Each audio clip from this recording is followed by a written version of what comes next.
capítulo 17. Nós iremos ler todo este capítulo, que vai até o verso 24. Diz assim a palavra de Deus: E Elias, o tisbita, que era dos habitantes de Gileade, disse a Acabe: Como vive o Senhor, Deus de Israel, diante do qual me ponho de pé, não haverá orvalho nem chuva nestes anos, senão segundo a minha palavra. E a palavra do Senhor veio a ele dizendo: Vai-te daqui, vira-te para o oriente e te ocultes junto ao ribeiro de Querite, que está diante do Jordão. E será que tu beberás do ribeiro, e tenho ordenado aos corvos que te alimentem ali. Assim, ele se foi e fez segundo a palavra do Senhor, porque foi e habitou junto ao ribeiro de Querite, que está diante do Jordão. E os corvos lhe traziam pão e carne pela manhã, e pão e carne ao anoitecer, e ele bebia do ribeiro. E sucedeu, depois de um tempo, que o ribeiro secou, porque não tinha havido chuva na terra.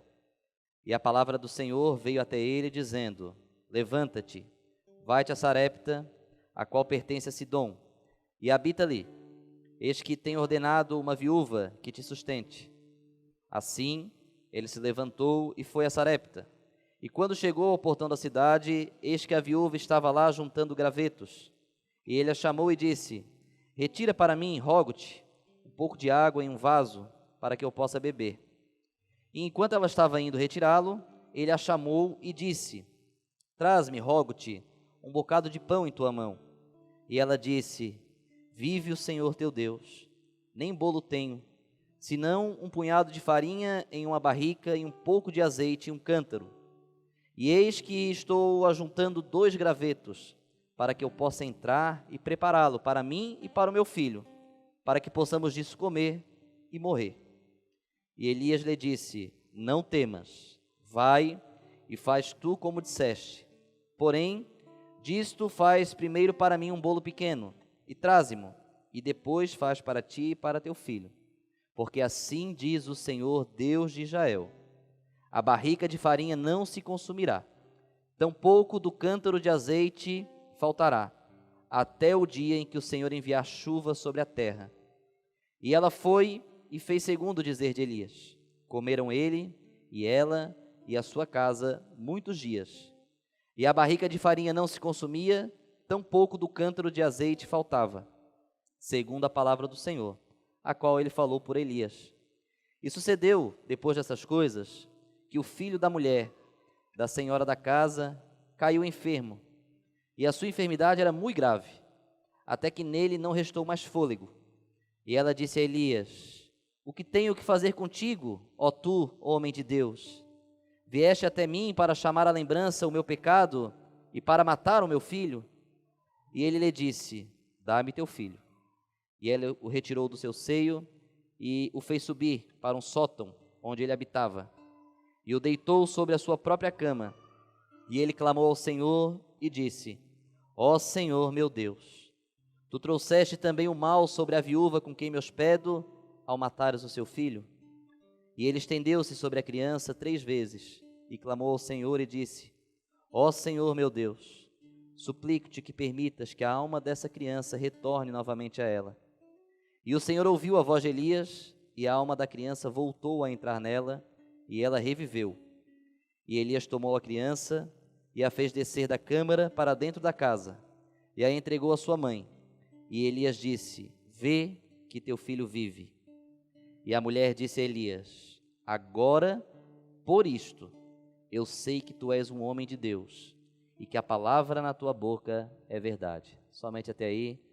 Pai amado, pela tua palavra nós rogamos, pedindo o teu auxílio, que ela possa achar lugar em nossos corações, pois nós oramos a ti no nome de Jesus. Amém. A igreja pode se assentar.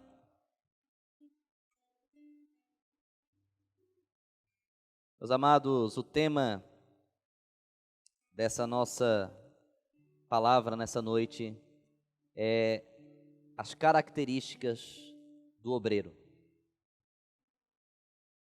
Nós estamos tendo e dado a oportunidade a muitos irmãos a se desenvolverem como obreiros. As nossas irmãs também estão trabalhando como auxiliadoras, mas tudo isso precisa ser regido por uma vida santa, por uma característica santa, porque existem dois aspectos bíblicos que sustentam uma igreja. É ele, profecia, porque a palavra de Deus fala que sem profecia o povo de Deus se corrompe. E doutrina, porque a palavra de Deus também fala que a palavra de Deus, ela é viva e eficaz, e toda a escritura que é divinamente inspirada é útil para o ensino. Então existem dois aspectos que o Espírito Santo coloca à disposição da igreja para que a igreja se sustente. A profecia, que é aquilo que dá direção, que é aquilo que faz com que a igreja entenda para onde ela está indo e por que ela está indo. Por isso a profecia, ela é necessária no meio do povo de Deus. Por isso que sem a profecia o povo se corrompe, porque se você sai da sua casa para ir a um lugar que você não sabe aonde é, certamente você não estará disposto a arcar com as consequências dessa viagem. Porque todas as vezes que nós nos colocamos à disposição em um caminho para chegarmos a um determinado fim, se o fim nos interessa, não importa a circunstância, nós seguimos adiante. Por isso que a profecia, ela é relevante para a igreja. E a doutrina, ela é importante por quê? Porque a profecia nos aponta para onde ir e aonde iremos chegar. O ensino, a doutrina, ele vai nos ensinar como ir e como chegar. Por isso uma igreja, ela é incapaz de se sustentar se ela não tiver direção e se ela não tiver doutrina. E a profecia e a doutrina, ela está intimamente relacionada à profissão do obreiro ou dos obreiros. A palavra obreiro, ela tem origem no ato de se operar ou no ato de se obrar. Significa aquele que trabalha. Os obreiros de uma obra são os operários dessa obra. E eles possuem características distintas que estão intimamente relacionadas às suas habilidades. Mas existem características que compõem o operário, que compõem o obreiro, que dispensam qualificações, que dispensam dons. Primeiro, um operário, um obreiro de uma igreja, ele não precisa ser aconselhado a ser santo. Essa característica precisa estar no seu DNA. Porque a palavra de Deus fala, sede santos porque eu sou santo. E essa palavra não é apenas para os homens, é também para as mulheres e é para toda a igreja. Amanhã às 17 horas nós vamos dar sequência a esses estudos, falando mais objetivamente sobre pregação. Mas é necessário entendermos primeiro o que capacita o pregador ou a pregadora a estar nesse púlpito. E escolhemos trazer essa mensagem nesse dia para toda a igreja, porque a igreja precisa julgar se aquilo que está sendo pregado nesse púlpito está dando para a igreja duas coisas: direção e ensino. Porque o que sustenta uma igreja, como dissemos, é profecia e doutrina. Todas as vezes, e isso nós vamos falar um pouco mais amanhã, mas todas as vezes que um homem ou uma mulher tomar posse desse lugar para trazer uma palavra para essa igreja, você precisa ter em sua mente que você está incumbido de duas responsabilidades: dar ao povo de Deus uma direção, profecia, e dar ao povo de Deus ensino. Por isso o púlpito não traz mensagem triunfalista, por isso o púlpito não traz mensagem de caos, porque não é nosso interesse prometer o que Deus não prometeu e também levar a igreja para lugares aonde Deus não levou. O nosso interesse é sustentar, fortalecer a igreja através daquilo que Deus ensina. Então, o obreiro não precisa de conselho para amar o próximo como a si mesmo. Porque Jesus Cristo falou, amarás o teu próximo como a ti mesmo. O obreiro, ele não precisa de conselho para ser apaixonado por Jesus Cristo, para amar Cristo sobre todas as coisas. Porque Jesus Cristo também falou, amarás ao Senhor teu Deus de todo o teu coração e de toda a tua força.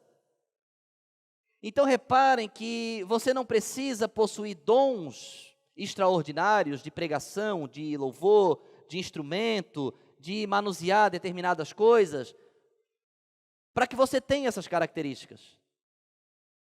Porque isso dispensa qualquer qualificação. E isso precisa estar no DNA do obreiro.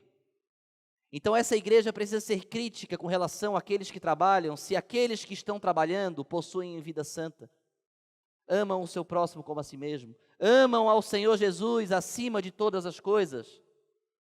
O problema não está no choro do pregador nesse púlpito, o problema está no choro hipócrita, o problema está num choro que não vem da alma, o problema está no choro que não emerge do coração. O problema não está na emoção, o problema está na falsa emoção. Porque o amor é um afeto, é um sentimento, é emoção, você precisa dele para se relacionar. E Deus falou, Jesus Cristo falou, amarás ao Senhor teu Deus de todo o teu coração. Então certas características nós não vamos abordar aqui porque não há necessidade, os irmãos já entenderam. Santidade, vida íntegra, amor a Deus, amor àquilo que você faz, desejo de fazer, isso são características que dispensam qualquer qualificação. Precisa morar em você e habita em todo crente, porque quem produz isso é o Espírito Santo. Falaremos um pouco mais sobre isso amanhã. Entraremos então no capítulo em que lemos o início do ministério do profeta Elias. Era o início de um promissor ministério. Poucos homens na história da humanidade tiveram o privilégio de iniciar a sua carreira pregando para o rei. Muitos de nós aqui, talvez todos ou não, teremos uma vida longa na presença de Deus. E talvez não teremos a oportunidade de pregar para um rei, de pregar para uma autoridade nessa posição. Elias, a palavra nos comprova que a primeira pregação dele foi para o rei. Foi no palácio do rei. E havia um grande problema nessa mensagem de Elias, porque o rei Acabe, nos versos 30 aos versos 33 do capítulo anterior, vai dizer que ele foi o pior rei de Israel. Ele fala que não houve nenhum rei antes dele que provocou a ira de Deus, tal como Acabe provocou. Não bastasse esse homem provocar a ira de Deus, esse homem também se casou com uma mulher feiticeira. Então, nós tínhamos um rei idólatra no governo, e nós tínhamos uma esposa totalmente influente no reinado, feiticeira. E Israel vivia no melhor momento político-econômico da sua história. Israel tinha tanta fartura de plantio, de alimento, de gado, que era o que fortalecia a economia da época, que eles passaram a exaltar não mais o Deus de Israel, mas eles passaram a exaltar um Deus com letra minúscula chamado Baal. Baal era o Deus da fertilidade e da vida. Baal era tido para Israel como o Deus da prosperidade.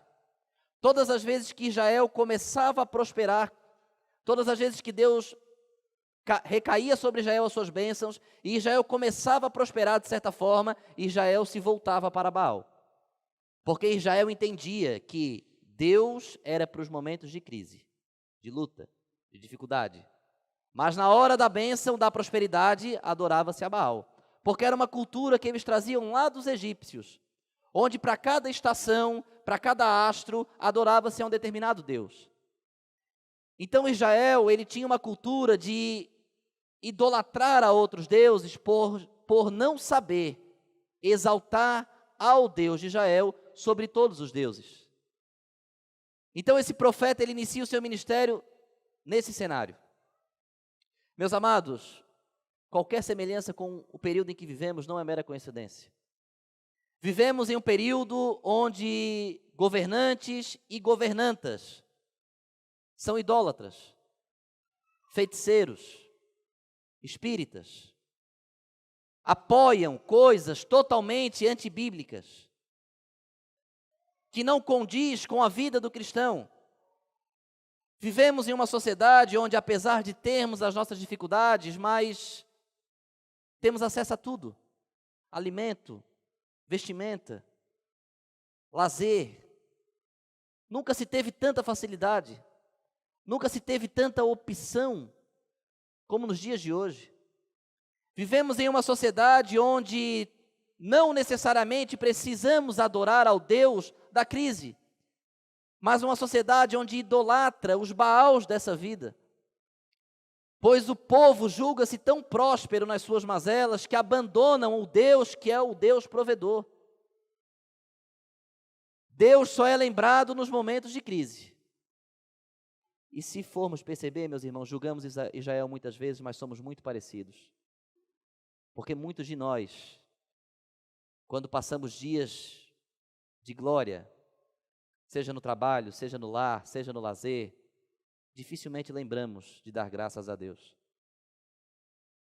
Mas no momento de dificuldade, a primeira coisa que nós falamos é: ai meu Deus. Muitas vezes julgamos Israel, mas agimos muito parecido.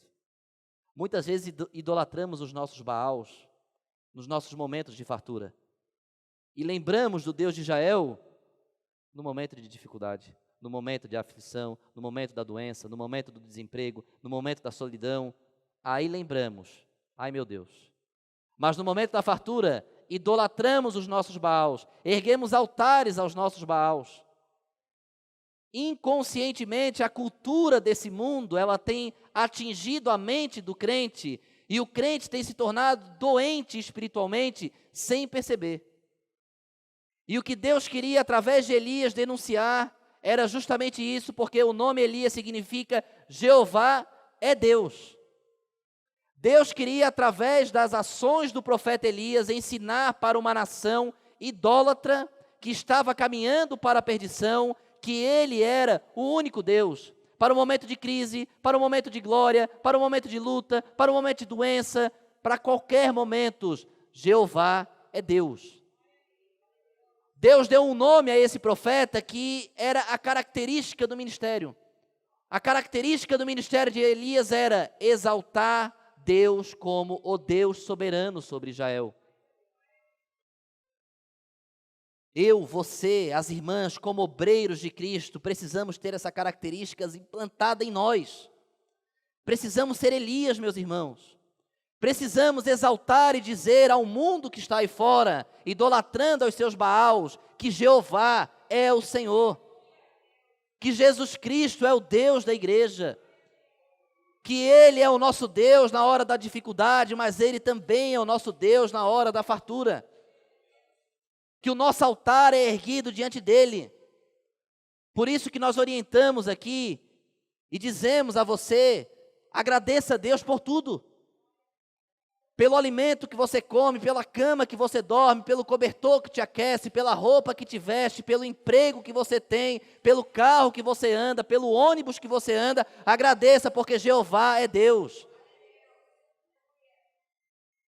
Logo no início do ministério de Elias, Deus já estava deixando claro qual que era a mensagem, a característica daquele ministério. E Deus quer levantar novos Elias nesse século, meus irmãos.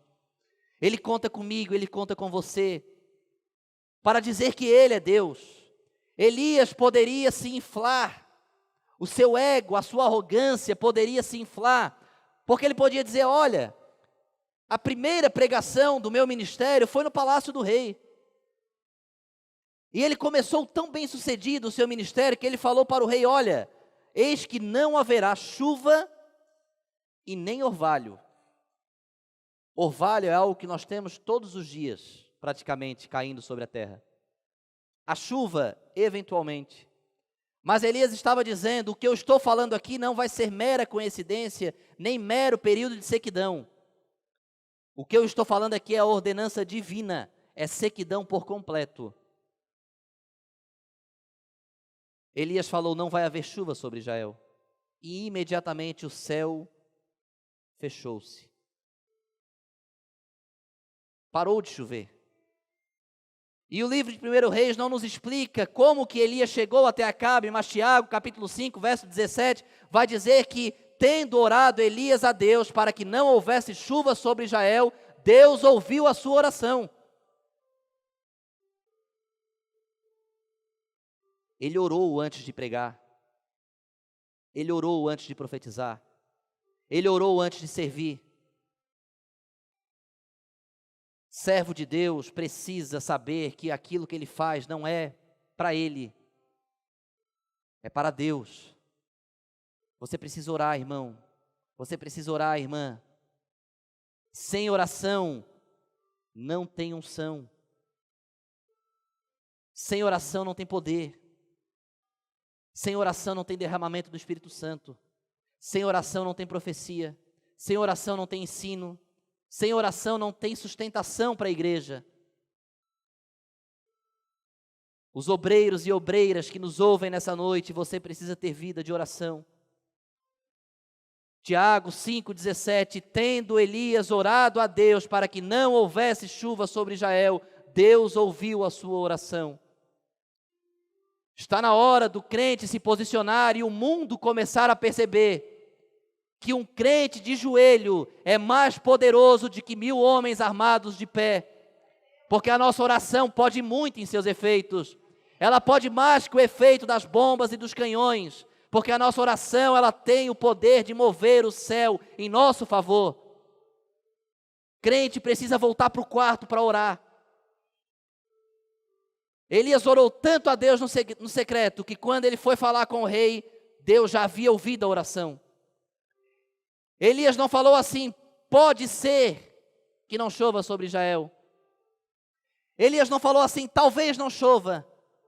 Não, Elias determinou, não haverá chuva sobre Israel até que eu diga. Deus honra e Deus dá autoridade para aquele que ora em secreto. Elias tinha tanta honra diante de Deus e tanta autoridade que ele não falou que era segundo a palavra de Deus que ia voltar a chover. Ele falou segundo a minha palavra, porque Deus deu aquela incumbência a ele. E Tiago nos explica por quê. Porque ele havia orado antes disso. Sabe por que muitas vezes, e vou me incluir nisso, subimos aqui e falamos que Deus vai fazer e Deus não faz?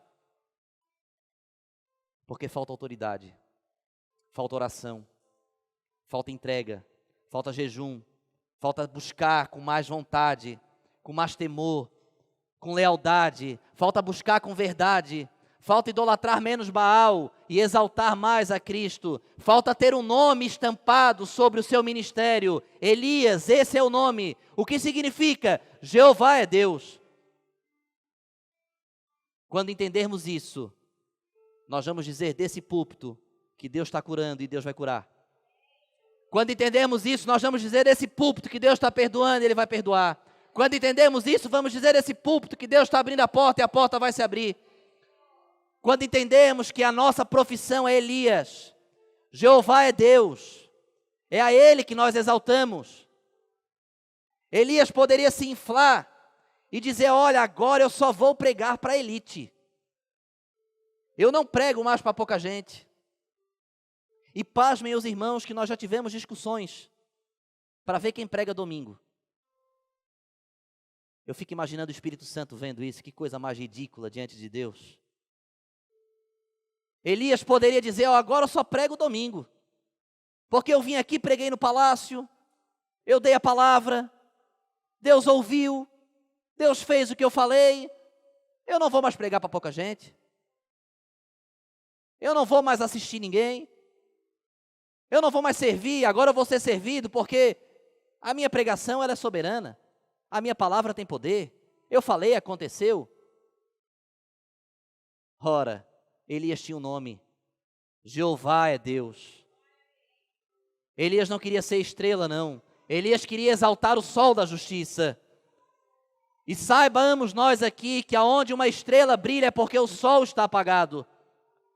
Igreja não é lugar para a estrela, igreja é lugar para o sol da justiça. Ele é o único que brilha em nosso meio, Ele é o único que tem poder em nosso meio. Jeová é Deus. Imediatamente veio a palavra do Senhor a ele e diz: vai-te daqui. Foi uma ordem de Deus. Deus não falou assim com jeitinho assim, não, Elias, agora faz o seguinte, ó. Deu certo aí, né? Agora, ó, vai. Não. Deus deu ordem, porque o obreiro precisa estar disposto a obedecer ordem. O obreiro precisa ser subordinado à ordem divina. É mais uma característica. Obreiro insubordinado não é obreiro. Ele precisa entender a ordem divina. Vai-te daqui. Elias podia contestar, mas Senhor, logo agora, deixa eu ver o milagre. Deixa eu ver parar de chover. Deixa eu poder mostrar para Acabe que aquilo que eu falei aconteceu. Elias não contestou. Elias foi. E olha que engraçado. Deus falou para Elias quem iria sustentá-lo. Elias, você vai beber do ribeiro. Até aí, acho que todos nós estaríamos adeptos a aceitar. Mas agora a segunda orientação. Você vai se alimentar, mas quem vai levar o alimento para você são os corvos. Elias não perguntou, Senhor, que alimento é esse? O que eu vou comer lá? O corvo é um pássaro pálido, com uma expressão agressiva, tido como um animal impuro pela lei. Porque o corvo, ele se alimenta de carniça e de restos. Quem aqui estaria disposto a se alimentar de algo que saiu da boca de um pássaro que se alimenta da carniça? Elias sabia do que ele ia se alimentar. Elias sabia do que ele ia beber. Elias não questionou. Porque o obreiro, ele não questiona a ordem divina. O obreiro obedece à ordem divina. Porque se Deus falou, é o corvo que vai trazer, mas não significa que vai ser ruim, porque quem está mandando é Deus, quem está enviando é Deus, e esse Deus falou que vós, sendo mal, sabeis dar boas dádivas aos vossos filhos, quem dirá, o vosso Pai Celestial, muito mais fará por aqueles a quem o ama. Elias simplesmente obedeceu, ele foi. E a palavra fala que os corvos levavam alimento de manhã e de noite. E eu fico imaginando, irmãos, a aflição de Elias. Porque de manhã o corvo trouxe a primeira vez. Mas será que ele vai voltar? Será que ele vai vir de novo? O que será que ele vai trazer para eu me alimentar depois? Que horário que o corvo vai chegar? Porque não dá para combinar com o corvo. Não dá para marcar horário com o corvo. Corvo não é garçom.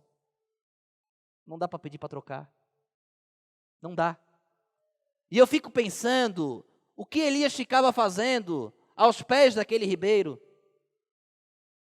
Ele não tinha cama para deitar. Ele não tinha conforto. Ele não tinha internet para maratonar série. Ele não tinha televisão. Ele não tinha jogo. Ele não tinha companhia para conversar, para brincar, para passar o tempo. Ele não tinha o que fazer naquele ribeiro. Ora, o que Elias deveria estar fazendo naquele ribeiro? Pergunto a você, um homem de Deus, nessa posição, sem saber se o alimento vai vir ou não vai, certamente ele estava orando, certamente ele estava buscando, certamente ele estava aos pés, porque qual era a mensagem de Elias? Jeová é Deus. Não importa se é sozinho, em frente a um ribeiro, e se alimentando aos poucos por aquilo que um pássaro imundo me traz. Importa é com quem eu estou com Ele, Ele está comigo, e Jeová é Deus. Para Ele isso bastava.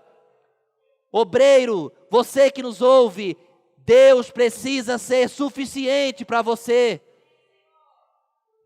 Grupo de louvor, Deus precisa ser suficiente para vocês. Ah, mas não tem caixa de som, mas tem Deus. Ah, mas não tem microfone, mas tem Deus. Ah, mas não tem instrumento, mas tem Deus. Ah, mas não tem ninguém que canta melhor, mas tem Deus. Jeová é Deus. Essa é a característica do ministério, do obreiro. Exaltar a Deus. Com o quê? Com o que temos. Não reclamamos se é os corvos que trazem, se é o que Deus tem para nós. Deus vai ser honrado em nosso meio. Seja nesse lugar, seja em outro, seja na praça, seja na rua, a mensagem da igreja é: Jeová é Deus. Obreiro que escolhe púlpito não proclama que Jeová é Deus. Instrumentista que só toca os louvores que quer não proclama que Jeová é Deus. Cantor que só canta o que quer não proclama que Jeová é Deus. Aquele que prega o que Deus quer proclama. Aquele que toca o que Deus quer proclama. Aquele que canta o que Deus quer proclama. Porque não importa o que e não importa onde. Importa é a mensagem. Jeová é Deus. Vamos seguir. Deus chega agora para Elias, como se ele tivesse passado dessa etapa. Ele não reclamou, ele não titubeou. E agora Deus diz para ele o seguinte: Elias, vai melhorar um pouquinho. Sai da onde você está e vai para Sarepta. Sarepta significa fornalha. E esse lugar seria como se Deus fosse colocar realmente esse profeta em uma fornalha. Porque agora a proposta era melhor do que a primeira. Deus diz assim: Elias, vai para Sarepta, porque eu tenho ordenado uma viúva que te sustente. Ora, Deus não falou que a viúva era pobre. Deus não falou que a viúva estava passando fome. Deus não falou a condição da viúva. Então, na mente de Elias, ele poderia pensar: bom, Deus me colocou aqui e eu fui alimentado por corvos. Eu não reclamei. Agora vai melhorar, né, Senhor? Porque o Senhor mandou eu sair daqui e eu já não vou mais ficar sozinho, porque agora eu vou habitar junto com uma mulher viúva, eu vou ter companhia. Ora, começou a melhorar um pouquinho. E vai que a viúva tem boa condição. E vai que a viúva tem posse. E ele sai dali e vai viajar para essa cidade. E diga-se de passagem, Sarepta era uma província dos fenícios. E o rei dessa cidade, que se chamava Etibaal, era primo de Acabe. O mesmo Acabe que queria matar Elias. Então Elias poderia dizer: ih, Senhor, acho que não vai bater isso aí não. A primeira ordem que o Senhor me deu foi: se esconde de Acabe. Eu vim, fiquei aqui bonitinho. Comi o que o corvo trazia, tomei água do ribeiro, não reclamei, não resmunguei, obedeci. Agora o Senhor quer que eu vá lá para a terra onde o rei é primo do camarada que quer me matar? Senhor, eu até vou. Eu me coloco no lugar de Elias. Eu acho que eu ia fazer essa barganha também. Senhor, eu até vou. Mas chega lá, tomara que a viúva tenha pelo menos algo bom, porque eu não aguento mais comer essa comida do corvo. Elias foi. Elias viaja Israel inteiro, até chegar em Sarepta. Chega lá, Deus fala: tá vendo aquela viúva que está catando aqueles gravetos ali? Vai lá que é ela. Elias foi. E Elias diz assim: olha, traz um pouco da água para mim. Vamos saber primeiro se ela é generosa, né? Vamos ver se ela foi com a minha cara, né? Vamos ver se ela não vai me dar um corridão, né? Ela foi. E se os irmãos perceberem, Elias não deixou nem ela voltar com a água. Elias chamou de novo. Porque Elias queria somente saber se realmente ia conseguir estabelecer uma conexão com aquela mulher. Elias não esperou ela buscar a água. Elias chamou de volta e falou assim: ó, traz um bolo também. Elias não sabia onde ela morava. Elias não sabia a condição dela. Ela assim, "Ih, a água até tem, mas agora o bolo tu vais ter que me desculpar, mas o bolo eu não tenho. Tudo que eu tenho é um pouquinho de azeite, um pouquinho de farinha. Eu estou juntando esses gravetos aqui, certamente para fazer o fogo, para fazer uma última refeição, para que depois eu e meu filho possamos esperar a morte, para pelo menos morrer de barriga cheia. Agora eu me coloco no lugar de Elias. Ixi, viúva não era tão boa de condição assim quanto eu esperava, não. O negócio está feio aqui também. Mas olha a autoridade de um obreiro. Ele passou aproximados 3 anos em oração aos pés de um ribeiro, sendo alimentado por corvos. E quando o obreiro se dedica à oração, quando o obreiro é subordinado à autoridade divina, quando o obreiro exalta o nome de Cristo, ele tem autoridade.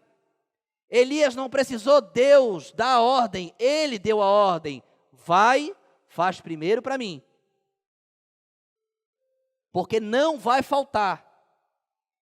Ora, em momento nenhum Deus falou para ele que não ia faltar. Com que autoridade Elias determinou aquilo? Com a autoridade que um homem e uma mulher de Deus recebem quando estão de joelhos aos pés dele. E Deus valorizou tanto aquilo, que não faltou nem o azeite e nem a farinha. O tempo foi passando. E eles foram se alimentando. E vale ressaltar que Deus, pelo menos eu não entendo assim no texto bíblico, não fala que apareceu lá um tonel de azeite e um tonel de farinha na casa da viúva. Dá a entender que ela tirava a farinha, tirava o azeite do pote, mas o pote não diminuía. Porque falava, a farinha que está no pote e o azeite na botija não vai faltar. O milagre era diário. Você sabe o que isso significa? Significa que aquela viúva, todos os dias, quando ela acordava pela manhã, que ela ia fazer a refeição para ela, para o seu filho e para o profeta, ela viu o milagre. Porque já era para ter acabado. E faz 1 ano não acabou. Meus amados, tem crente que não se importa com os milagres cotidianos que Deus opera na vida da igreja. Tem crente que para ele só é milagre se for extraordinário. Tem crente que é incapaz de olhar para a sua família e dizer, que milagre. Tem crente que é incapaz de entrar no seu local de trabalho e dizer, que milagre. Quantos gostariam de estar sentado aí onde você está agora, meu irmão? Mas nós nos acostumamos com o milagre cotidiano. Nós nos acostumamos com esse pouco de farinha e com esse pouco de azeite que se multiplica todo dia. E essa mulher também se acostumou. O próprio Elias se acostumou. E aí agora Deus resolve impactar. Porque agora o filho dessa viúva, a quem Elias certamente já tinha feito. Elias chegou, a mulher estava numa situação de morte.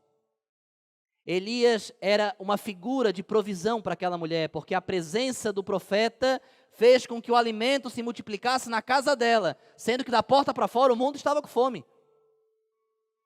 Da porta para fora o problema pegando, e da porta para dentro a multiplicação acontecendo. Então Elias representava para aquela mulher, ele simbolizava a provisão. Mas o nome Elias é Jeová é? A provisão vem de Deus. E todas as vezes que você relaciona a provisão a você, Deus arruma uma maneira extraordinária de mostrar que você não é nada.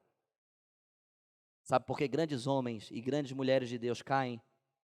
Porque começam a se colocar na posição de provisão. E sabe quando muitos crentes acabam caindo também? Quando começam a enxergar da mesma forma. Começa a viajar milhas e milhas, porque só recebe libertação se for no culto do fulano do tal. Só recebe perdão se for no louvor do fulano de tal. Olha a figura. Olha a relação. E Jeová passa a não ser mais Deus. Agora a provisão está relacionada àquela pessoa. E o grande problema é quando a pessoa se coloca nessa posição e ela começa a achar que é mesmo. E ela começa, devo ser mesmo. Oh, falei que não ia chover, não choveu. Falei que ia multiplicar, multiplicou. Agora estou morando bem, tem até cama. Saí da beira de um ribeiro para dormir num sótão, já está melhor. Tinha nada? Quer saber? Eu acho que eu sou bom mesmo. Eu acho que os irmãos precisam de mim. Eu acho que se eu sair, a igreja fecha. Eu acho que sem mim a igreja não funciona. Eu acho que se eu não estiver lá, nada dá certo. Meu irmão, nunca foi você, nunca fui eu. O azeite e a farinha que está sendo multiplicada aqui, culto após culto, nunca foi nem eu nem você não, meu irmão. Jeová é Deus, a honra é dEle, Ele é quem faz, a glória é dEle. Nós não somos referência para multiplicar nada. Jeová é Deus. E aquela casa é impactada, agora com a morte daquela criança. Certamente tão amada por uma mulher viúva de único filho. E certamente tão amada por um profeta que viu a criança crescer. Eu fico imaginando o cotidiano daquela casa. Talvez aquela mulher ali fazendo o alimento e Elias cuidando da criança, ajudando. Porque o bom obreiro ajuda nas tarefas domésticas também. O bom obreiro, ele é auxiliador também. Ele também é companheiro da sua esposa. Ele também cuida dos filhos. Ele também educa. Essa também é uma característica de um bom obreiro. Então eu fico imaginando, Elias pegava aquela criança no colo. E de repente Elias chega e aquela mulher está com a criança morta. E não somente morta, mas acusando ele. Dizendo assim, profeta, vieste trazer a morte para o meu filho. Aquela mulher esqueceu de toda a provisão. Aquela mulher esqueceu, inclusive, que para ela, o filho já deveria ter morrido há muito tempo. Porque quando ela conheceu Elias, qual foi a primeira coisa que ela falou? Eu vou fazer a última refeição para que eu e o meu filho morramos. Ora, agora o filho morreu, então para uma pessoa que já estava aceitando a morte do filho, antes de ele ter morrido, ela já deveria ter aceitado depois que ele morreu. Ela nem agradeceu o profeta para dizer assim, olha, meu filho era para ter morrido quando você chegou, mas por você eu pude aproveitá-lo mais um tempo. Ele viveu mais um tempo. Eu fiquei com ele, eu conheci ele um pouco mais. Nada. Ela foi lá, pegou a criança e falou assim, a culpa é sua. E aí sabe o que o obreiro fez? Ele não se justificou. Ele não se defendeu. Elias não falou assim, que culpa o quê, mulher? Tu não lembra não que teu filho já era para ter morrido e tu também? Tu não lembra não que eu vim aqui, dei a palavra e o azeite multiplicou? Tu não lembra não quantos dias vocês estão comendo do azeite e da farinha que eu falei que ia multiplicar aqui dentro? Tu é uma ingrata mesmo, porque tu é assim mesmo. Elias não respondeu a acusação com outra acusação. Porque o obreiro precisa entender que o relacionamento dele é com Deus. Da ovelha você cuida, a ovelha você ama, a ovelha você apacenta, a ovelha você dirige, a ovelha você sara as feridas, a ovelha você abraça, a ovelha você agasalha. A ovelha é tudo para você, porque Jesus Cristo morreu pela ovelha. E se você quer ser um bom obreiro, você precisa estar disposto a dar a sua vida pela ovelha a qual Deus confiou a você. Porque se Deus não abriu mão que Jesus Cristo morresse pelas ovelhas, para provar o seu amor por ela, não vai ser de você que Ele vai requerer algo ao contrário. O obreiro precisa ser capaz de amar, nem que isso lhe custe a vida. Elias não discutiu com aquela mulher. Elias falou, tudo bem, me dá a criança aqui. Elias pegou a criança no colo. Ele não explicou o que ele ia fazer. Ele não falou assim, eu vou ali orar, me deitar sobre ela 3 vezes. Não. Lembra, o relacionamento dele é com Deus. Ele levou a criança para o seu quarto. Ele pegou a criança, colocou no seu aposento, na sua cama. Pergunta aos irmãos, o filho era de Elias ou da viúva? Da viúva. O problema era de Elias ou da viúva? A necessidade era de Elias ou da viúva? Por que Elias levou para a casa dele?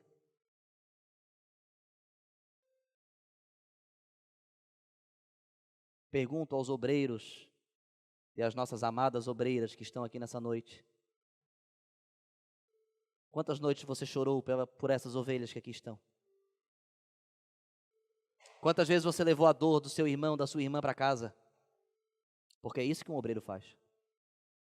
O obreiro não diz assim, não, meu irmão, ó, esse problema aí, resolve que é teu. Assistimos um casal semana passada e falamos isso. Não deveríamos dar opinião nesse assunto, mas como igreja devemos. Temos essa responsabilidade, porque eu vou sentir a tua dor, eu vou chorar a tua dor, eu vou levar o teu problema para casa junto comigo. E Elias não só levou o problema para casa, mas Elias colocou o problema sobre a cama. Onde é que Elias iria deitar agora? Onde é que Elias iria dormir? Ele colocou um defunto sobre a cama dele. Uma criança morta. Ele ia dormir aonde? Vale ressaltar, meus irmãos, que até esse episódio, a história não tinha relatado nenhum outro morto que havia ressuscitado. O que Elias estava orando e pedindo a Deus era algo inédito, nunca visto. Além de ser um milagre, era um milagre nunca visto.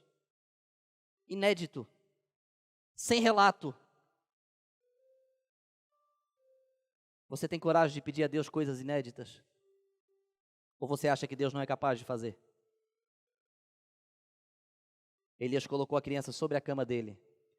Pergunta aos irmãos, aonde aquele homem iria dormir agora? Aonde aquele homem iria repousar? Aonde aquele homem iria descansar? Lá embaixo, uma viúva pronta para atacar ele. Braba com ele. E todo homem sabe que é bom ter medo de mulher. Principalmente quando está enfurecida. Braba. Com acusação. Com ódio, cheia de razão. Então não dava para descer. Descer estava complicado. Ora, fiquei no quarto, mas eu botei a criança morta sobre a minha cama. Onde que eu deito? Aonde que eu descanso? Sabe o que Elias estava querendo demonstrar com aquela ação dele? Elias estava dizendo para Deus, Senhor, enquanto o problema dessa mulher não for resolvido, eu não vou descansar. Eu não vou dormir. Eu não vou confraternizar. Eu não vou sorrir. Eu não vou brincar. Eu não vou me deitar. Eu não vou relaxar. Eu não vou descansar enquanto o problema dessa mulher não for resolvido. O obreiro precisa levar os problemas da ovelha e botar em cima da cama, meu irmão. É difícil ser obreiro. É muito difícil. E precisa dizer a Deus, Senhor, o que eu estou te pedindo, eu nunca pedi. Senhor, o que eu estou te pedindo é inédito, Senhor. Eu nunca vi ninguém na história dizer que isso é possível, porque eu nunca ouvi dizer que o Deus de Israel ressuscitou alguém. Eu já ouvi dizer que o Deus de Israel faz muitas coisas, mas ressuscitar alguém eu nunca ouvi. Senhor, está difícil, Senhor. Mas essa criança vai ficar aqui até que ela levante. Esse problema agora é meu. Não manda mais a ovelha para casa dizendo que o problema é dela não, meu irmão. Não dá assistência aqui na igreja, embarca no seu carro e fala para quem estiver junto com você, esse problema é dele, porque não é não, meu irmão. É duas coisas, ou o problema não é só dele, ou você não é obreiro, ou você não é obreira. Porque o obreiro leva para casa com ele. O obreiro coloca na cama.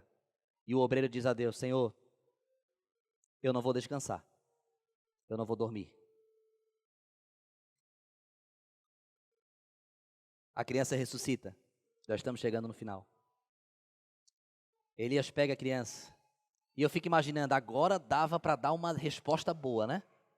Hein, Gabriel? Agora dava, né? Pois essa mulher brigou comigo. Ela me acusou injustamente. Ela me apontou. Ela me ofendeu. E agora eu vou provar para ela que ela estava errada e que eu estava certo. Porque a criança ressuscitou. Agora ela me paga. Vou descer com a criança lá e agora ela vai ver o que vai acontecer. Não. Elias desceu, pegou a criança, olhou para aquela mulher. Mulher, toma aqui o teu filho. O problema nunca foi de Elias. A dificuldade nunca foi de Elias. Ele pegou o filho, levou, orou, a criança reviveu, ele levou para a mulher e ele falou: mulher, toma aqui o teu filho. Está aqui a solução do teu problema. Está aqui a solução. Eu orei por ti. O Senhor abriu a porta. O Senhor enviou a cura. Quem foi que fez?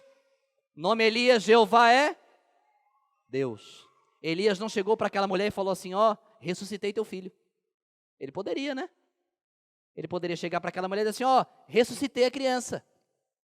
Agora, viúva, vamos divulgar para todo mundo que agora, além de fazer parar de chover, além de multiplicar azeite, além de multiplicar farinha, agora eu também ressuscito. Olha as oportunidades que esse homem tinha para inflar o seu ego, para se envaidecer.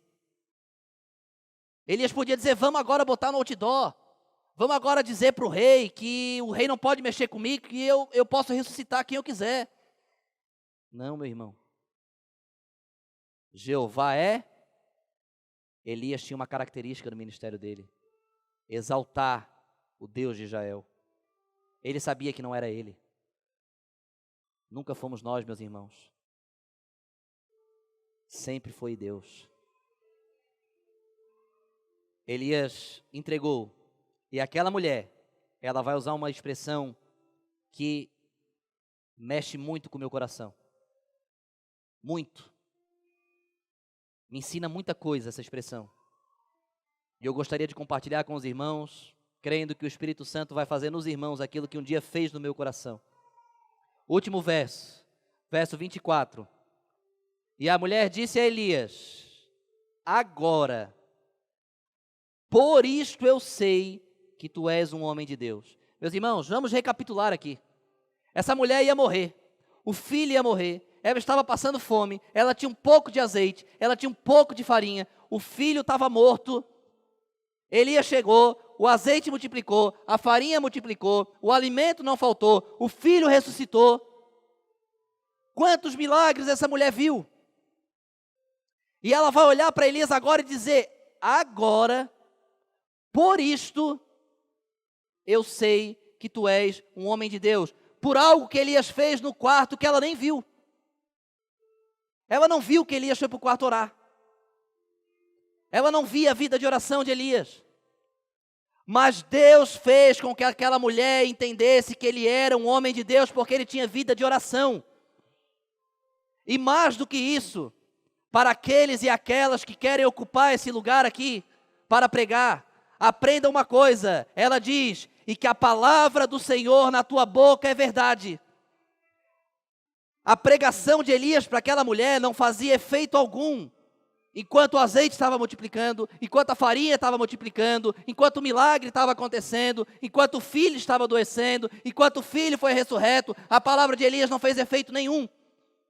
Mas quando Elias provou para aquela mulher ser um obreiro que se importa com o problema dela, ser um ovelho que se importa com a necessidade dela, ser um obreiro que ama a vida dela, ser um obreiro que amava o filho dela, ser um obreiro que exaltava o nome de Deus sobre todas as coisas, ser um obreiro que não queria ênfase para si, mas queria dar a ênfase a Deus, ser um obreiro que não queria honra para si, mas queria honrar a Deus, ser um obreiro que não mudou a característica que Deus lhe deu. Jeová é Deus. Quando Elias provou tudo isso para aquela mulher falou: agora eu sei que a palavra que sai da tua boca é verdade. A pregação não é só falada, é vivida. Você precisa pregar com a sua boca e confirmar com as suas atitudes. Aí sim, a igreja vai olhar para você. E para as mulheres que pregam, que estão aqui, e para aqueles que querem pregar. Aí sim, as pessoas vão olhar para você e vão dizer: agora sim. Agora eu sei que o que sai da tua boca é verdade. Agora eu sei que o que sai desse púlpito é verdade. Não é só porque você estudou o dia todo, não é só porque você fez um curso de teologia, não é só porque você leu muito, não é só porque você entendeu muito, porque nunca foi você. Não é só porque você sabe falar, porque você tem boa oratória, nunca foi você. Você canta, você nunca foi você. Quer ser reconhecido? Pega o problema da ovelha, leva para casa, bota em cima da cama, chega na outra semana e pergunta: e aí, minha irmã? E aí, meu irmão? Resolveu? Não, não resolveu. Vamos orar mais. Vamos buscar mais. Não joga na cara da ovelha, não. Não chega para a ovelha: já orou? Já buscou? Pô, tem que orar. Não, Elias não fez isso. Elias ensinou com atitude. Pega a ovelha, chama para orar com você. Se coloca à disposição para ir na casa dela. Meu irmão, minha irmã, posso ir lá na tua casa orar contigo? Que horas você ora? Constrange dessa forma, porque se essa pessoa não ora, ela não vai ter o que te responder. Ou então vamos marcar um horário para a gente orar. Que horas você jejua? Que eu vou jejuar contigo. Constrange com o amor de Cristo. E assim seremos, meus irmãos, obreiros e obreiras, a qual a igreja vai nos olhar e vai testemunhar: agora eu sei que tu és um homem, uma mulher de Deus, e que a palavra que sai da vossa boca é verdade. Que esse seja o nosso desejo, que essa seja a nossa oração.